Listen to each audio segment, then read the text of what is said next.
Good afternoon, everyone, and welcome inside the UPMC Rooney Sports Complex here for Week 4 of the NFL season. Bob Pompiani, soon to be joined by Missy Matthews as we get you set for the Steelers and the New York Jets at Acrisure Stadium. You'll see it 1 o'clock on KDKA TV. We welcome all of you watching on Pittsburgh CW as well as the Steeler digital platforms. The Steelers 1-2 coming off a loss on the road Thursday Night Football. Cleveland won the game 29-17. A late touchdown made that score higher than it really should have been as the Steelers tried the old Stanford band play to try to get some points. It did not work, and it resulted in a Cleveland touchdown. The Steelers come into this one still trying to solve some of their problems on offense and defense, specifically more consistent, longer drives on offense. They've had a lot of third down and manageable situations on offense, but they haven't been able to convert them. A look at today's depth chart, as they just officially put it out, indicates Mitch Trubisky is still the quarterback. On defense, there was a switch, and Montravius Adams is now listed as the starting nose tackle over Tyson Alu. And, of course, the Jets come here after losing to Cincinnati 29-17, the Bengals' first win of the season. Joe Flacco, Zach Wilson could be one or the other here because Wilson apparently is ready to go. Let's go to Mike Tomlin right now. Acknowledging my Cam's Kindness Week T-shirt. I can't say enough about what Cam does in the community with the Hayward House, and so I thought the best way to support him is just by donning the T-shirt. I know he's out in the community each and every day this week, displaying acts of kindness and other things, and we're just so honored to be associated with that guy and the way that he leads, not only within the organization but within the community. And so, tip of the cap to Cam. And all the great work that's being done at the Hayward House. As always, I'll start with a quick review of our last performance. Thursday Night Football is what it is, man. You got to do certain things in Thursday Night Football. And one of the things you have to do is kind of get off the field on defense, particularly on possession downs. We didn't do that over the second half of the game. They were able to sustain long drives. A lot of it had to do with them converting possession downs, and most of those were manageable downs. And usually you're in manageable downs because your running back is doing what he does, and that's what Nick Chubb did. I just thought he controlled the game. As I mentioned after the game, I just thought in the second half he controlled the game and we didn't. And by we, I mean in all elements of the game. We didn't do enough to minimize him. We didn't do enough on offense to possess the ball and minimize his impact on it. We didn't make enough splash in special teams. And so, we have to wear that. Oftentimes, the team that loses on Thursday night is the team whose defense played the most snaps, and ours did. And he had a lot to do with it. I don't want to take anything away from him and what it is that they do. We talked about it going into the game, what a critical component neutralizing their run game is on a lot of fronts. Just succinctly, we weren't able to get it done. And so we have to absorb the responsibility that comes with that, not only on defense, but like I said, in all three phases. We didn't do enough. We didn't make enough significant plays. We didn't put our guys in enough positions to make those plays. And so for those reasons, we were unsuccessful. We had a long weekend. We had an opportunity to kind of analyze some of those things, to not only look at what transpired in the stadium on Thursday, but just look at where we are as a collective in all three phases to this point, a mini bye, if you will. And then as we lean in on this next opportunity, let's talk about this next opportunity for a little bit, the New York Jets. We're excited about getting back home and playing again. We know they got some quarterback questions. Flacco's played for them thus far in the regular season. We're very familiar with Joe. Joe's very familiar with us. He still has a very big arm. He's good in big moments. He makes great decisions. He's unflappable. He always has been, and that appears to remain to be the same.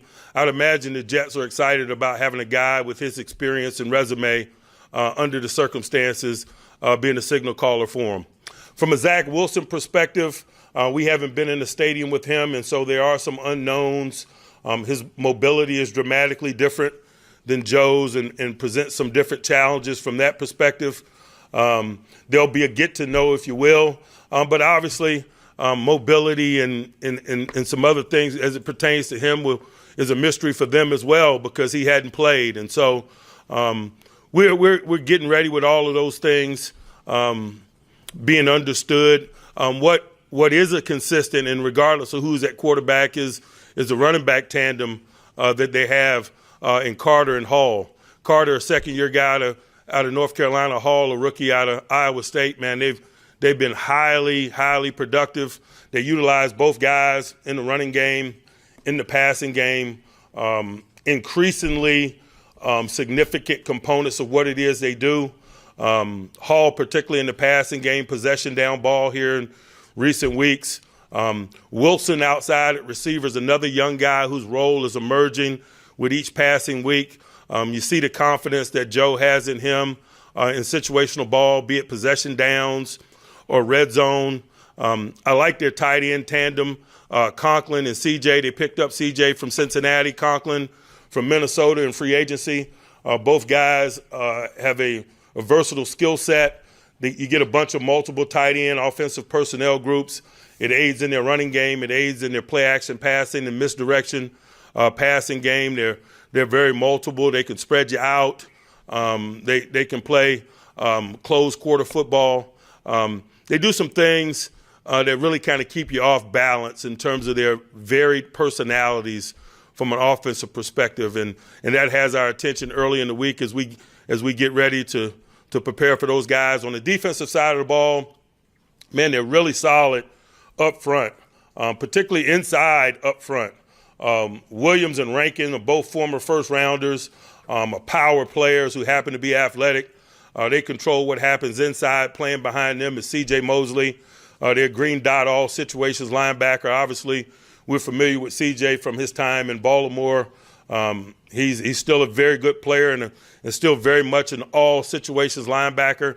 I don't know that there's a defensive personnel package that he's not involved in. I like their edge guys.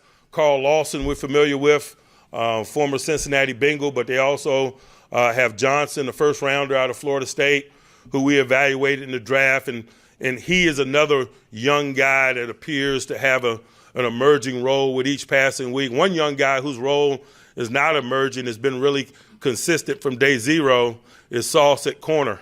We looked at him in the draft. We were at Cincinnati's pro day. He's long, he's talented, he's confident, he's got ball skills, he's got a feel for the game.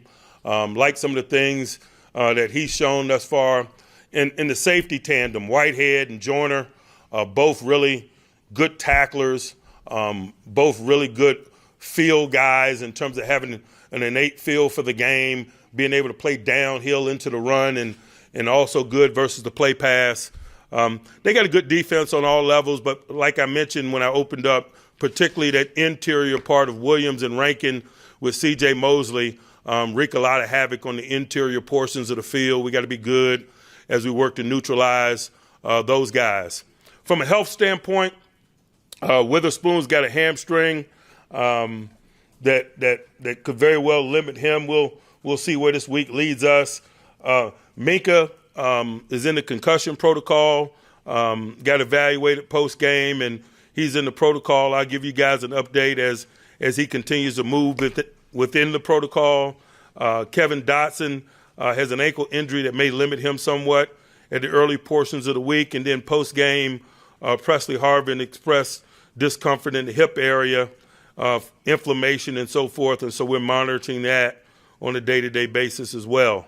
As always, man, we'll put together a plan highlighting the players available to us, their collective strengths, working to minimize our weaknesses, all in an effort to get the business handled this week, and our business is winning. I'll pause and open it up for questions. Mike, you said you had a chance to use the long weekend, like as a mini bye. Where do you assess your offense? What did you see when you looked at it? There are a lot of things that we need to do better. There are a lot of things that we'd like to do better.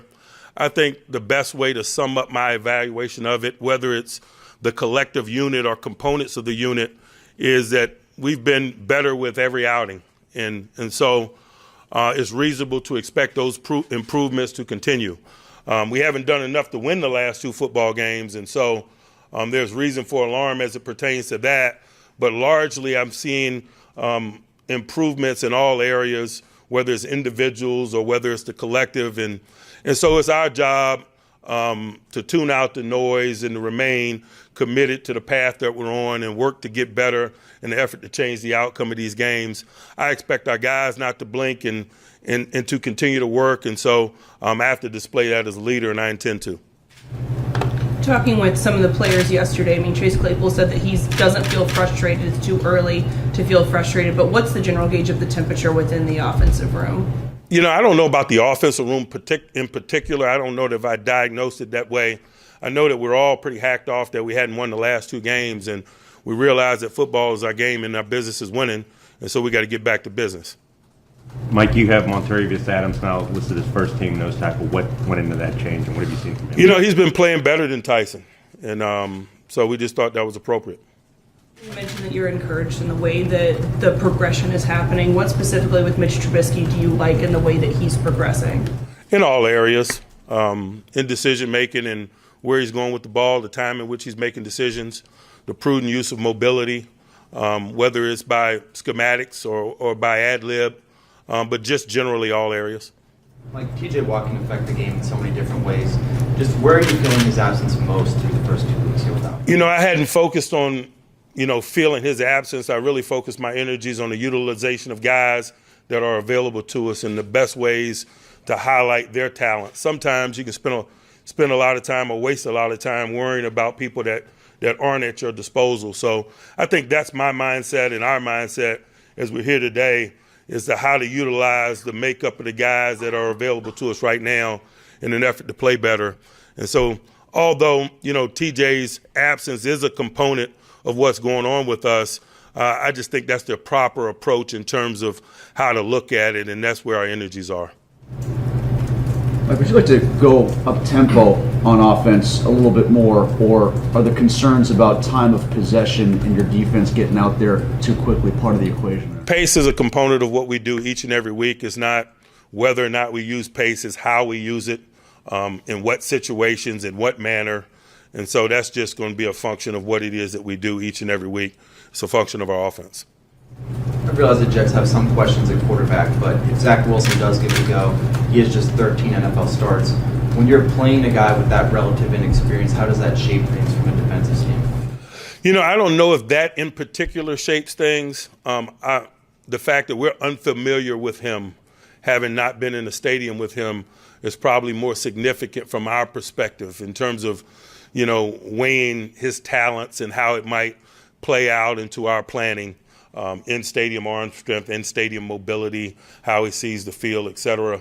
There are probably more questions than answers, but that's probably the same could be said on both sides. Is Montravius a different style nose tackle than Tyson, and how does his style fit into your defense? You could say that, but not significantly, no. He's capable of doing the things that we ask him to do. He's played a lot of football for us. He played a lot and started a lot for us last year. He missed a lot of time during team development, and that probably slowed his progress. Since he's been back from injury, we've just seen a really uptick in his consistency and performance. Mike, how much of you guys' successes and failures on third downs on offense have been more about matchups and preparation for your opponent versus you guys doing what you're supposed to do? A lot of it is a lot of reasons why. Environmentally is a component of it as well. 2 out of our 3 games have been in hostile division road game environments, and that affects possession downs and particularly on offense. And so we understand all of those things. Mike, I believe when you said you were talking about the offense and the improvements, you said we'll continue to tune out the noise. What's the noise? Questions from you guys, which I anticipated. And that's why I want to display the resolve that I want our team to display.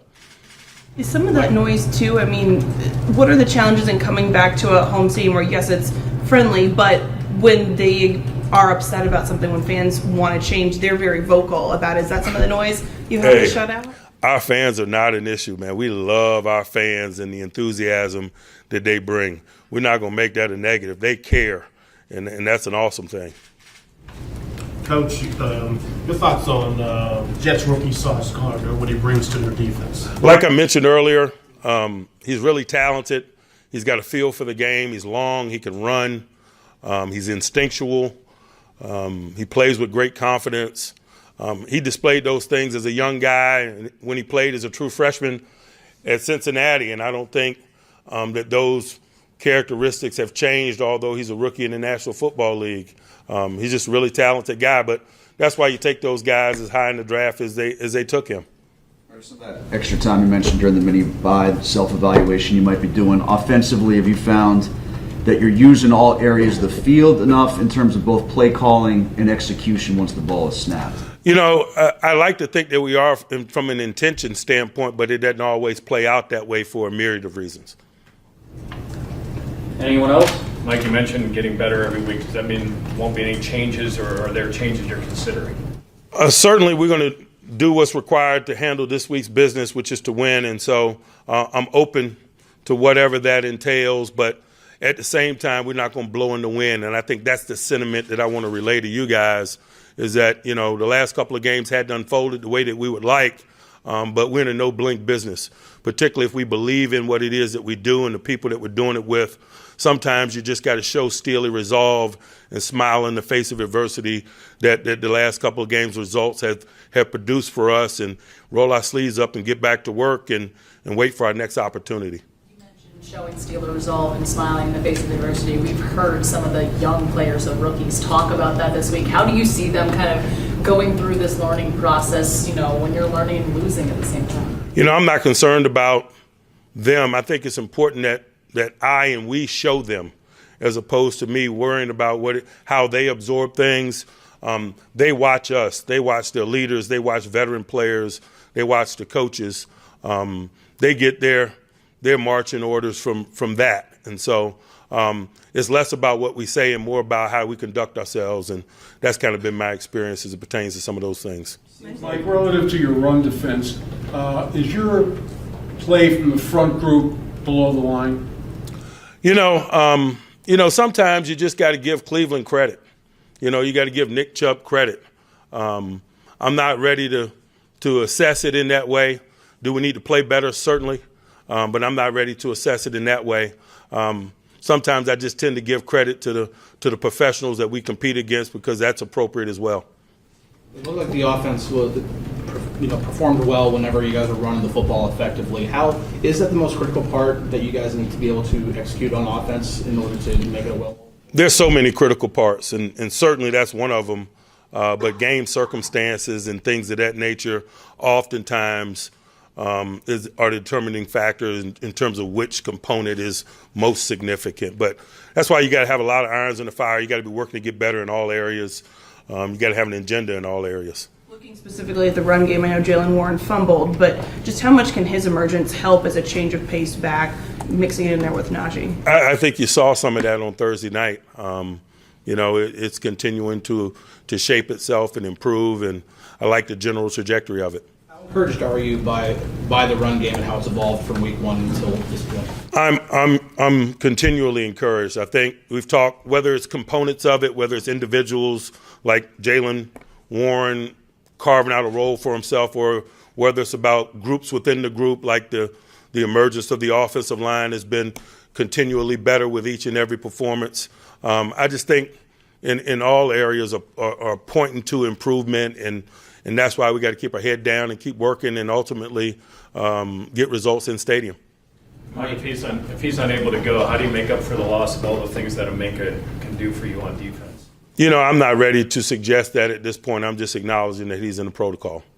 With Presley Harvin dealing with the hip inflammation, do you guys need to bring in someone else as kind of an emergency situation? That is a potential, but we'll see what today holds, certainly.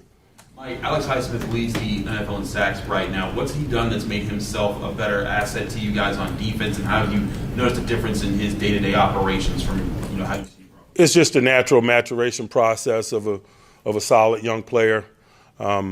He showed signs as a rookie and carved out a role for himself and participated. He ascended in year 2 when Bud left in free agency. And now he's in year 3. He's been a lap around the track as a starter. I think it's reasonable for him to take that experience and that knowledge and continue to grow. I know his day-to-day work habits kind of display that, and so I don't think any of us are surprised by what we're seeing from him in stadium. And I really think that's just the attitude that all of us have largely we keep our head down, we keep working, and we understand there's a such thing as football justice on the other end of it. You get better. Having watched that play where Chooks jumped on the injured player, people in Cleveland seem to be upset by that. Did you see anything wrong with what transpired on that? I didn't see the component of the play that you mentioned that upset people, no. Mike, can you have an illegal man downfield on a shovel pass? Evidently, yes. Evidently. Anyone else? All right. Thank you. Thank you. That was Mike Tomlin, ending on a interesting note there. And Missy Matthews joins us here. And I thought about that play long, and I just still don't understand how it could be an illegal man downfield when he's really not downfield. Could have changed the game big time. It was a big 35-yard run or something on that, right? Mm-hmm. Yeah. What's your overall take of the injuries? Because I think that's one thing that jumped out here. Minka Fitzpatrick concussion protocol. It's still very early in the week. He could play. I mean, we've seen that happen. And also Akello Witherspoon, who's a starting corner.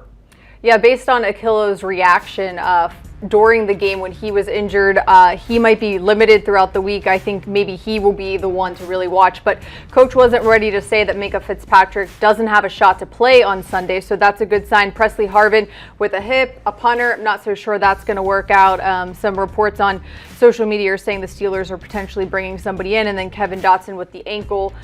Does that mean Kendrick Green gets another shot of going back into the starting lineup? We're not sure just yet. They do resume practice tomorrow after the mini bye, as Coach Tomlin called it. So definitely something to keep an eye on with all of those guys. Do you think it's good to have a mini bye 4 weeks into the season? I know that's also debatable. Most coaches don't matter where it is. It is what it is. But it could help them in a way, especially with practice time that they could have used last week going into this, or more film study.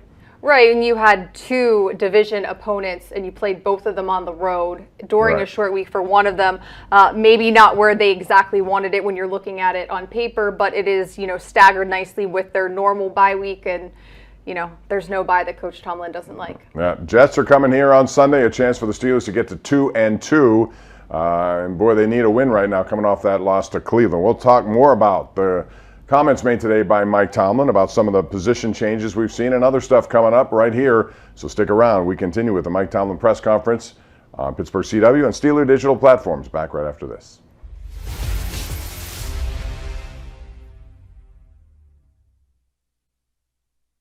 Welcome back to Ford Truck Talk. Today we're looking at the new F-150. The official truck of the Pittsburgh Steelers. Wow, did you see that lane change? Another smooth play by the F-150 with great execution of that parallel park job. Absolutely stunning.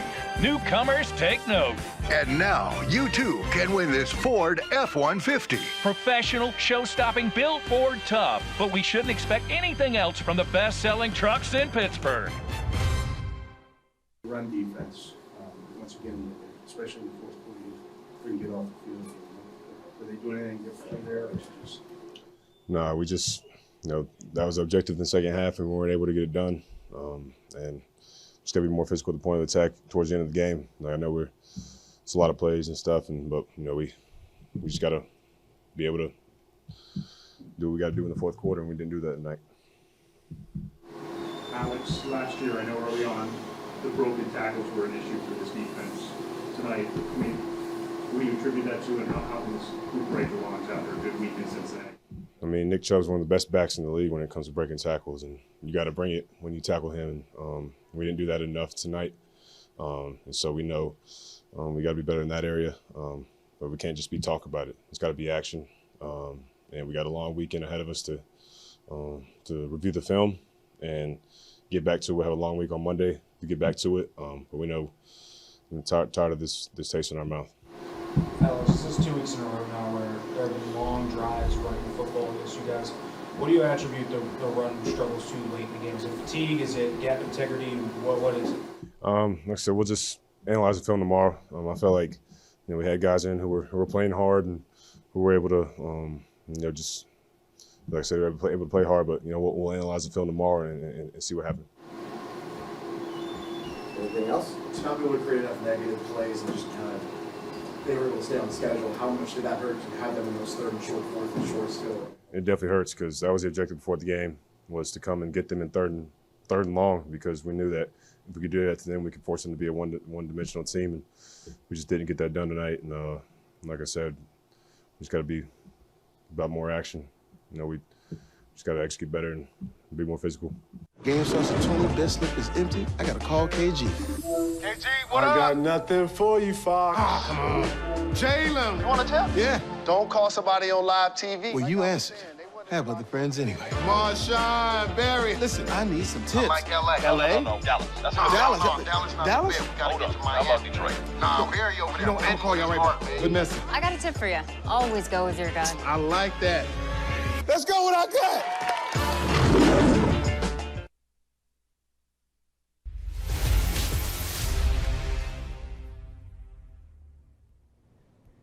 All right, welcome back, everyone. Bob Pompiani, Missy Matthews, breaking down the Steelers loss 29-17 at Cleveland.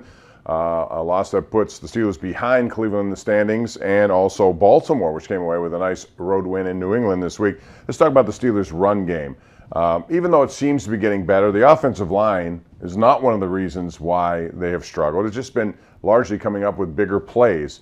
When we watched Najee Harris, he had a decent game. He had a touchdown this game, but really, to me, it's the emergence of Jalen Warren. I keep saying that. Jalen Warren has been somebody who has really met the challenge from undrafted, taken advantage of every opportunity he's had, and he's complimented Najee Harris pretty well. Yeah, good change of pace. He's physical. We've seen it throughout training camp. Just his story, the backstory of how he became a Pittsburgh Steeler is the way that I feel like he plays, always being doubted, never counted on, and having to prove himself time and time again. But I do think in terms of Najee, in the first two games, just 72 yards rushing, and then we saw 46 just in the first half. And I think everybody goes back to the first half in Cleveland of the offense working, more running than throwing, and it did seem to help the offensive line as well, and Mitch Trubisky looked a lot more comfortable. The one thing we haven't seen are conversions on third and medium to short. That's one thing that, they talked about eliminating third and longs. They have done that for the most part, but they haven't converted on those opportunities for a myriad of reasons. It was something that they did improve on slightly against the Patriots, but yes, Thursday night, that was not what they needed. And you kind of go back, especially to the second half where things started to fall apart. There were also a lot of 3-and-outs, but the third and 3 drop by Deontay, not going to Pat Freiermuth until later in the game. That's somebody that maybe they're not unintentionally going towards the middle of the field, but that's something that has to happen. Down the sidelines, we know what they can do and who those playmakers are, but I think if you get Freiermuth involved a little bit more, that can help open things up as well. And finally seeing George Pickens, it was a phenomenal catch, but just seeing him being targeted a few more times as well.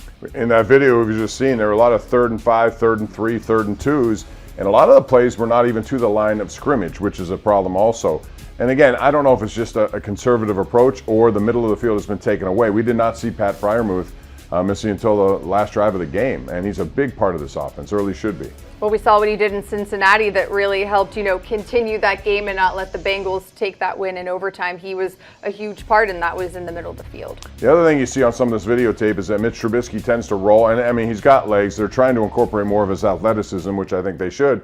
But there are times when he can step up in the pocket, and he's not necessarily doing that. He's moving to the right, moving to the left, as opposed to stepping up and letting some of those downfield plays really develop.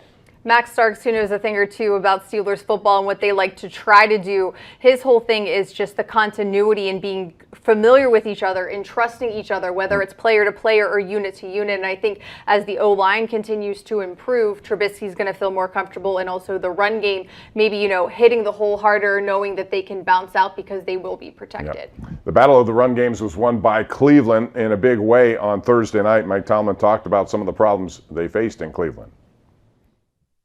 Sometimes you just got to give Cleveland credit.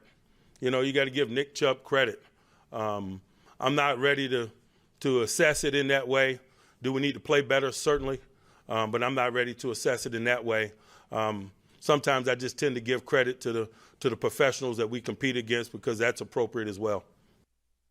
That's one of the things that is Cleveland's identity. That is their identity. They run the football. I think they made life a lot easier on Jacoby Brissett. Without the run game, I don't know if he's as comfortable as he was in this game, but that's what they do. That's what the Steelers would try to do, I would think, more with this offense to make it easier on their quarterback. But yeah, it was just not a case of getting off the ball, and Cleveland dominated. And the defense, to be honest, Missy's been on the field a lot, more than any other defense in the NFL. Yeah, averaging 80 snaps per game through the first 3 games. But one of the first things that Coach Tomlin said at the top of his press conference was during a short week, to be able to win, you have to get off the field on defense. He was asked later, is your defensive front playing below the line? Said, I'm not ready to go there just yet, but we did see a depth chart move where Montravius Adams is now first team and Tyson Alualu behind him. Coach Tomlin asked about that and simply said, Montravius Adams is just playing better. The other thing we saw in the beginning of that tape is Cam Hayward was really a non-factor, and that's because they devoted a lot of attention to him, specifically without TJ Watt. And that means others have got to step up, whether it's linebackers on the inside or other guys on the defensive line. But generally speaking, most people thought that with Alualu coming back with a support system on the defensive line, it would be a strength. But so far, the last 2 weeks, not so much. And they were clearly staying very far away from Minkah Fitzpatrick, and I think for Terrell Edmonds and Ahkello Witherspoon, they were kind of seeing the brunt of everybody staying away from Minkah. Yeah, they got some depth there, and Cleveland likes to utilize it when they do, and it opens up just about everything. We see Kareem Hunt right here, another complimentary piece here to Chubb, and boy, when you got 2 guys like that, even their third back is pretty good, and we've seen his results before. And so that's what Cleveland does. The Steelers would like to get back to that, and certainly the Steelers have got to worry about, again, a Jets team that has pretty good young running backs. And I would imagine, given what they've seen from the Steelers, they're going to try to exploit that. And as Coach said, a solid defense up front as well. So if you want to get the run game going, it's going to be another tough challenge. All right, Steelers are favored by 3.5 points. First time they've been favored this year as the Jets come to town. We'll continue this conversation when we come back, talking about some of the challenges preparing for 2 quarterbacks. You got Joe Flacco, the veteran. They know him well. Zach Wilson's coming back from injury. Will he play? It still hasn't been officially 100% certain, but we'll talk about that when we continue right here on the Mike Tomlin press conference on Pittsburgh CW.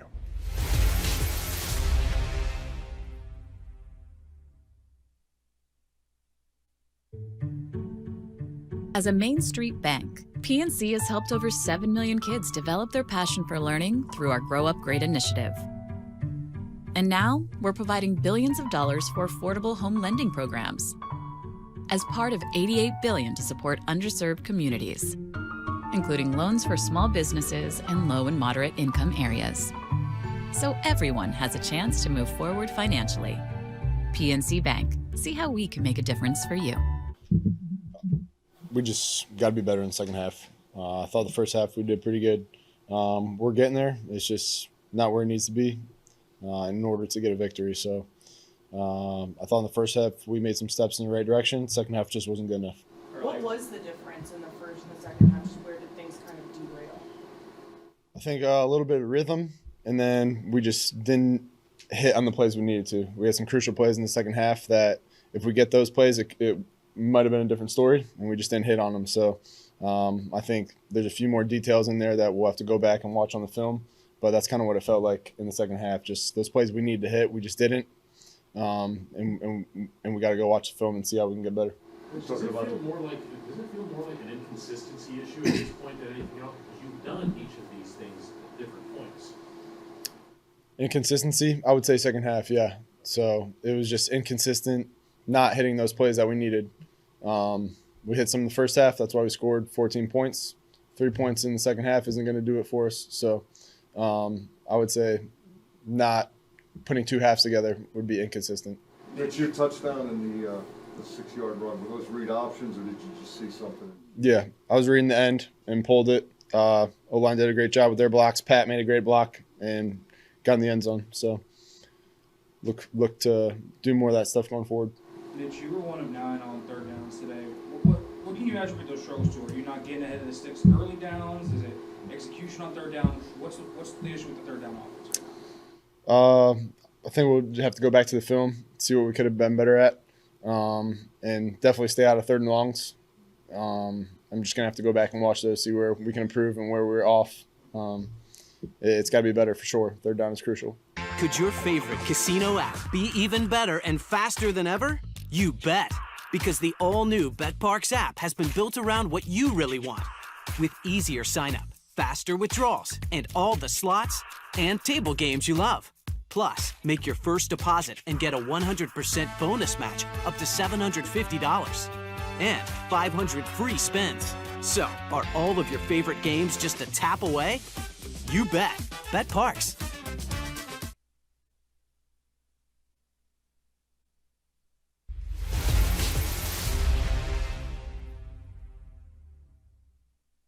We're very familiar with Joe. Joe's very familiar with us. He still has a very big arm. He's good in big moments. He makes great decisions. He's unflappable. He always has been, and that appears to remain to be the same.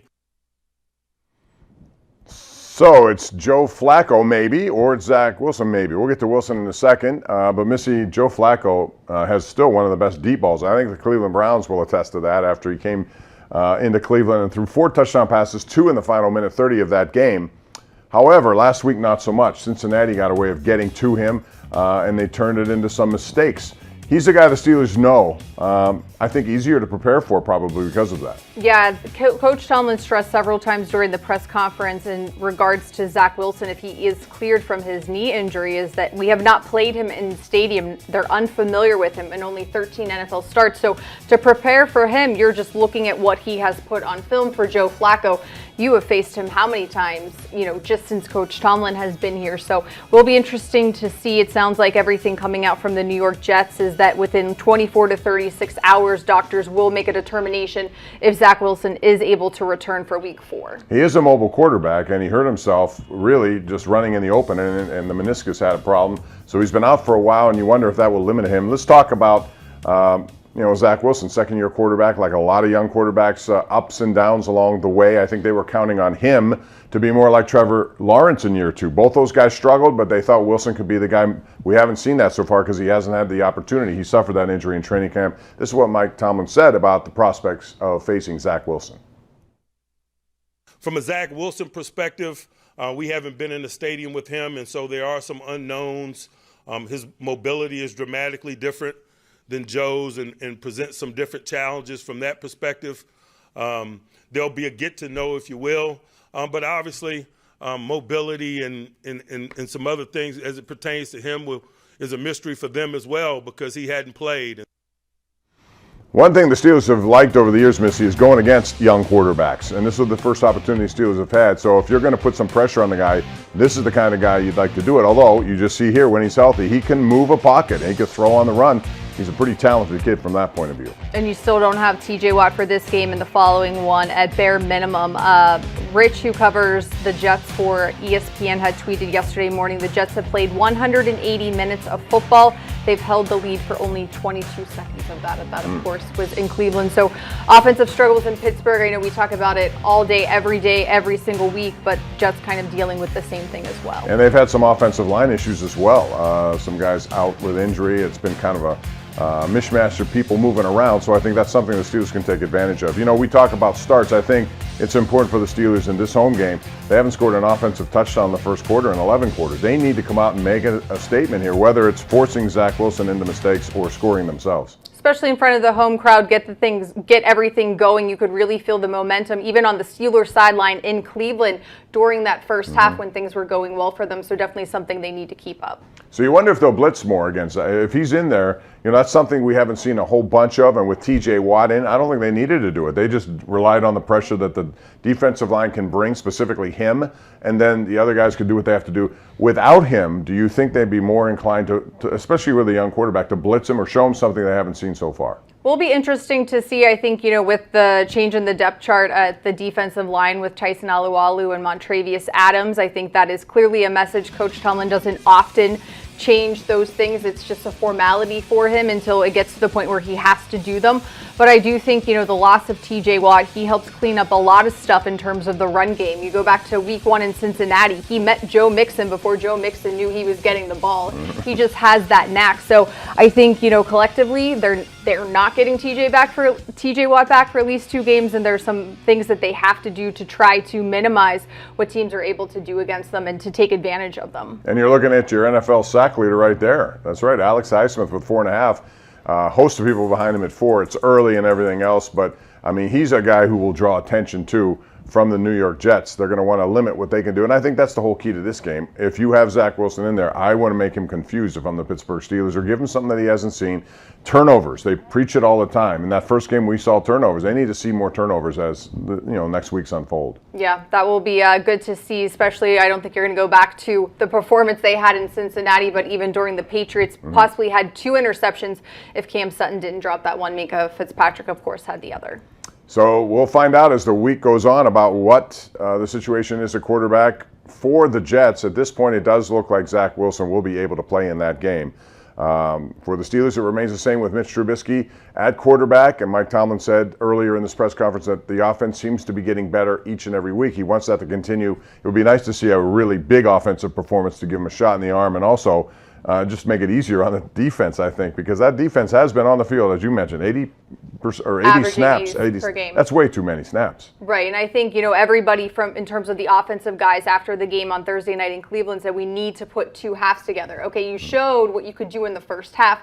Now you need to be able to do it for a full game. So they have to work on it. They had, the mini bias, Coach Tomlin called it, a lot of film review, I'm sure, and hitting the practice fields tomorrow, I'm sure. As Cam Hayward said yesterday, they're eager to get back out there and, turn the page and get started for their next opponent. One word we hear a lot of, and those of us who follow like this word, it's called tempo. And when we come back, we'll get into that a little bit. Tempo, when the Steelers show it, they seem to have more success on offense, keeping the other team back on their heels instead of their toes, and perhaps they'll see more of it this week against the Jets. We'll talk about that as we continue our coverage of the Mike Tomlin press conference right here on Pittsburgh CW and all the Steeler digital platforms. Don't go away.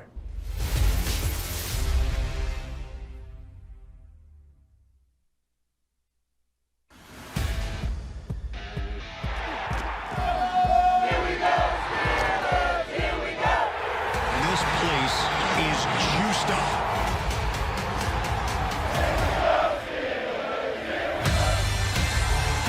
The stadium is on fire. They're enjoying what they're seeing.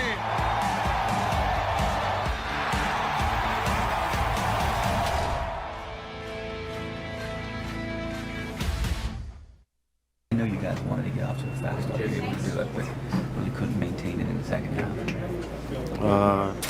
Like I said, we could just play football and then hope the coaches call the right plays to put us in the right position to make plays and go from there.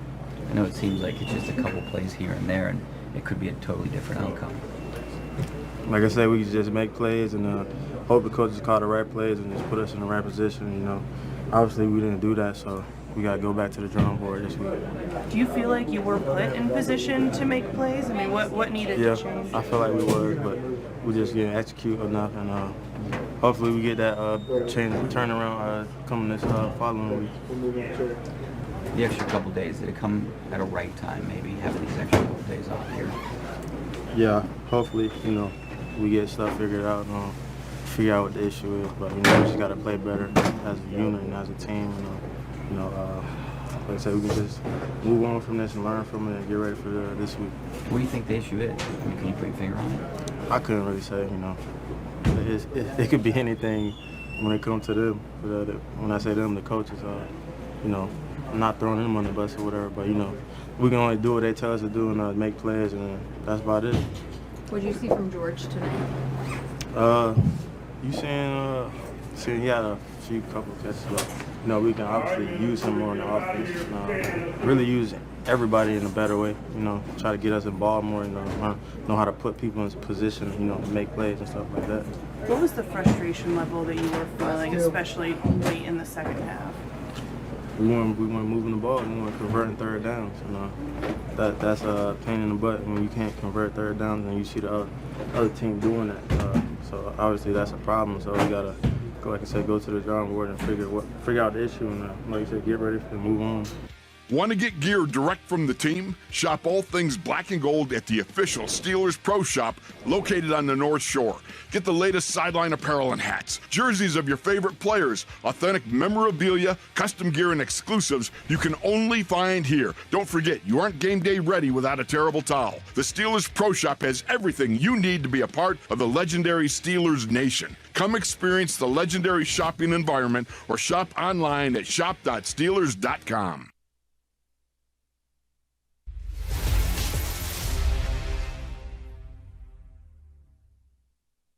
Bob Pompiani, Missy Matthews back with you. This is a Tomlin Tuesday press conference in the books now. Practice begins tomorrow for the Jets on Sunday. Missy, I want to ask you about tempo. We talk about it all the time. Mike's asked about it a lot. And it seems like when they do it, it works. And I'll cite two examples. They had in Cleveland 2 response drives, as I like to call them. Cleveland had scored.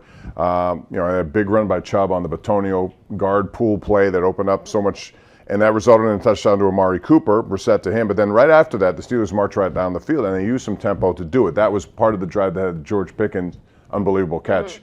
They tied it quickly. And then later, a 10-play, 75-yard drive right after Cleveland had scored. And again, it got to a little bit of a pace. I think that helps them. I know they don't want to use it all the time, but when should they use it?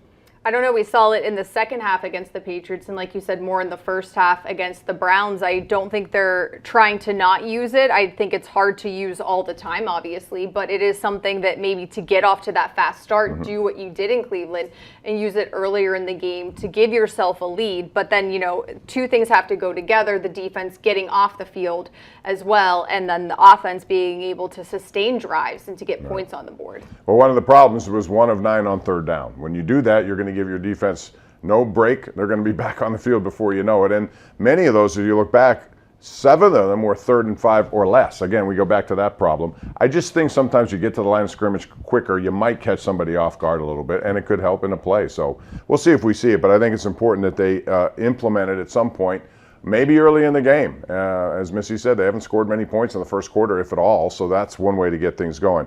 The other thing is, we saw an injury to the left guard, and I wonder about Kendrick Green. He hasn't even dressed. Is he capable of moving in and helping if Dotson can't play on Sunday? We saw them flip-flop throughout training camp. Dotson was dealing with an injury during that whole time in preseason. They clearly went with Dotson over Kendrick Green, but he has been here. He has practiced. Yes, as you said, it has been weird. He has been just straight up inactive these first 3 games, not even getting a helmet on game day. So, next man up. They do have, guys that practice with the second team, and I'm sure with Dotson, I would imagine would be limited in some capacity this week. Kendrick Green's going to get a chance to roll with the ones. Yeah, and they need obviously some more production up front to give bigger holes. There have been times Najee Harris running the football has missed some holes that were open, maybe, and that's one of the criticisms we've heard, that maybe Najee's vision at times isn't what it should be. He's a big back who can hurt you. He puts his shoulder down. He's a violent runner, but he's also got to be able to make those shifts and cuts that he can.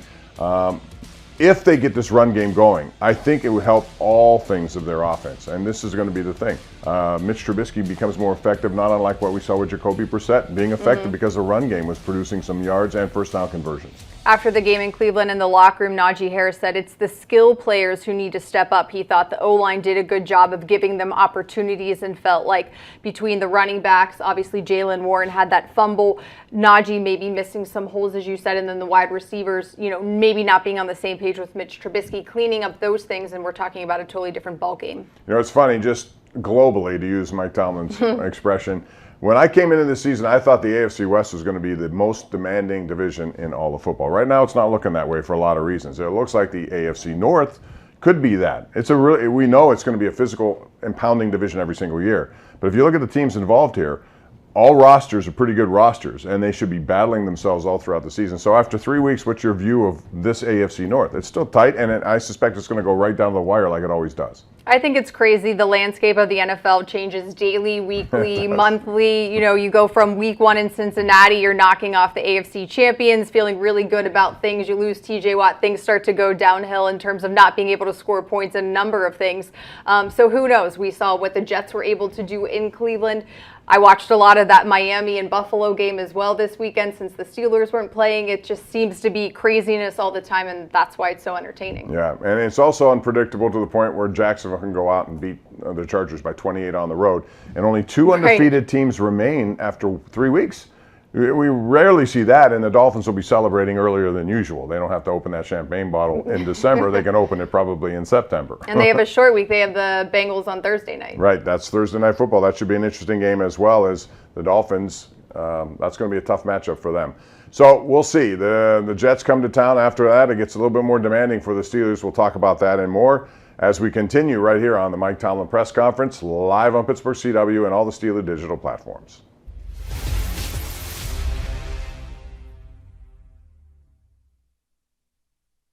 Welcome back to Ford Truck Talk. Today we're looking at the new F-150. The official truck of the Pittsburgh Steelers. Wow, did you see that lane change? Another smooth play by the F-150 with great execution of that parallel park job. Absolutely stunning. Newcomers, take note. And now you too can win this Ford F-150. Professional, show-stopping, built Ford tough. But we shouldn't expect anything else from the best-selling trucks in Pittsburgh. Seemed like you guys were able to get some stuff going, but then not. What kind of changed, especially in the second half? I think just in the first half we were getting to second and third down manageable, and I think in the second half we just weren't doing that. Was it something you guys were doing, or did the Browns change what they were doing? Yeah, I'm credit to the Browns. They played hard in the second half, and I think we have to match that energy. And I don't think it's anything the Browns did. I think it's just what we did. Knowing it's a division loss, coming off of one, and just knowing that you guys have been trying so hard to right the ship, where you guys kind of sit right now? Yeah, obviously we're disappointed in the loss, especially the division loss. But we have to kind of move past this, take the weekend to reflect on ourselves, and go from there. Do you think there's something you can think of now that will help you guys moving forward, knowing that you have a longer time before the next game? Get in the film room and ask questions, and have tough conversations. The run game has a lot to do with it, but how can you guys find ways to get more pressure on the quarterback? Keep doing that in itself, just keep attacking, keep hunting. Obviously, we had the guys to do it, keep finding ways. It's not a one-man job. This is a team thing. You got 11 guys down and down out, putting on line for each other. And we got to keep standing on that, So obviously good things are going to come, and, obviously not so good things are going to happen as well. But we want to be on the better end of that and on the better end of these games and coming out with more wins than losses. The extra couple days off, does that come at a good time? I wouldn't say so. It's just kind of the ebb and flow of the weeks. Monday games, Thursday games, Sunday. That's just the flow of the weeks and the season. Again, it gives us a couple of days to get rested and going into the next week. But obviously, guys will be here. Guys will be in the building. We're in the building tomorrow. So again, just guys getting healthy.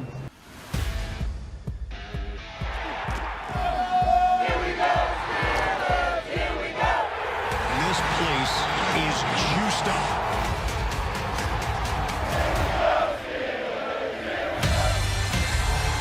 This stadium is on fire. They're enjoying what they're seeing.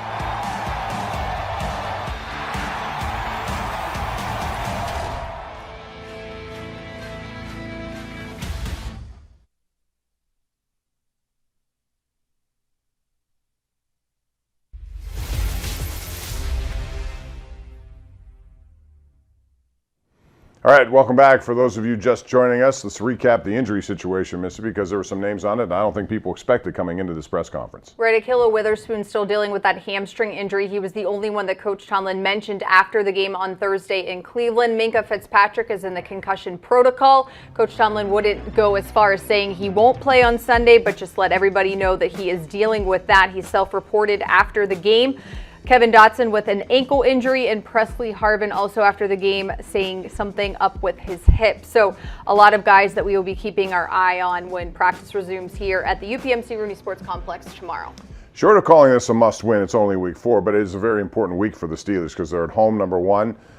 They need to take advantage of home field advantage when they get that chance. This is a team, the Jets, that is going through some injuries at key positions, including quarterback. We're going to see potentially Zach Wilson back. But I think from those, this is a game they need to win. It sets up what happens next, because what happens next are some really difficult matchups. So very important to get this one. Yeah, after the Jets at home, you then head to Buffalo. Then the soonest TJ Watt could come back is when the Tampa Bay Buccaneers, who are also dealing with injuries, especially on the offensive side of the ball, come to Acrisure Stadium, and then at Miami, at Philly, before you just get to the bye week. So a very tough stretch where you'd like everybody as healthy as possible and also things going smoothly and maybe not as ungelled as they feel right now. Yeah, but all these teams have issues. Buffalo has some injuries to their defense, too. I mean, the Steelers have gone up there and won. It would be certainly a big assignment this week, but it starts here by winning this game. Then afterwards, Tampa Bay comes here. As you mentioned, they've had injury issues at wide receiver, and Tom Brady's playing with a bunch of guys he's never really played with before, although Mike Evans should be back. But, you know, we talk about Philadelphia. Miami and Philly, both teams being quarterbacked by Alabama products. We haven't seen many Alabama quarterbacks. Now you have 3 of them with Mac Jones in the game. Those 2 teams are very good about what they do, especially down there. They can run, they can do a lot of things. So if the Steelers could somehow get to this bye week and be, you know, right around 500, then I think you have some good things that can happen in the second half of the season. Right, and that's all of us, you know, having a chance to speculate. As coach made it very clear, his message to the players during this short mini bye was to shut out the noise. That is something that Coach Daryl Drake used to say. A lot of the guys still wear their wristbands that say shut out the noise, and that is the media, all of us talking about it, and the fans in terms of, you know, changes that need to be made or what they want to see different so that the Steelers can get back to winning. The only change we saw on the depth chart was Montravius Adams. For those of you who did not see it, he is now the starter at nose tackle over Tyson Alualu.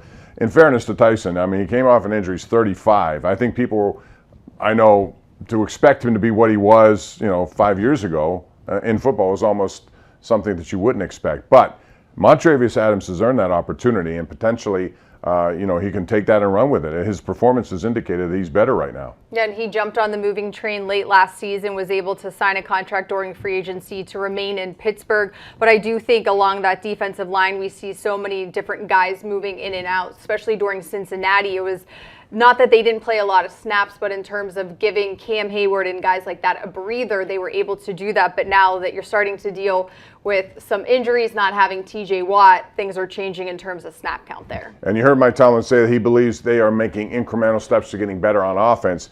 And I just throw this out just because I think it's worth talking about. That is, it's week 3. And last year the Steelers were also 1-2 after week 3, and then they go 8-5-1 to get into the playoff situation. Then you saw other teams like Denver start 3-0, and I remember there are a lot of people who are Denver fans saying this is a playoff team. Well, they went 4-10 after that, and worse yet was who was it? Carolina 3-0. They go to 2-12. I mean, it's a long season, and injuries will dictate what goes on. The Ravens were a prime example. Who they got sorely beset by injury. Yeah, it's crazy to see, as they like to say, you know, it's not how you start, it's how you finish, although a fast start is not a bad thing. Stacking wins is not a bad thing. So 2 losses in a row, as Coach Tomlin said. The temperature, especially in that offensive team room, is that they are hacked off, not happy about it. So hopefully going back to the drawing board and the fundamentals and regrouping to reset for, as you said, a home game for week 4 against the New York Jets. And the Steelers would love to come out and really start quickly. They haven't done that. No touchdowns in the last 11 quarters. This will be a good time to break that streak as they meet the Jets at Acrisure Stadium. That's going to do it for us, Missy. It's always a pleasure. Thank you very much. And we'll join you again next Tuesday as the Steelers get set for the Buffalo Bills. We'll talk about the Jets and what happens on Sunday. You'll see it live on KDKA TV. Join us Saturday night for the Mike Tomlin Show, brought to you by 84 Lumber. Have a good day.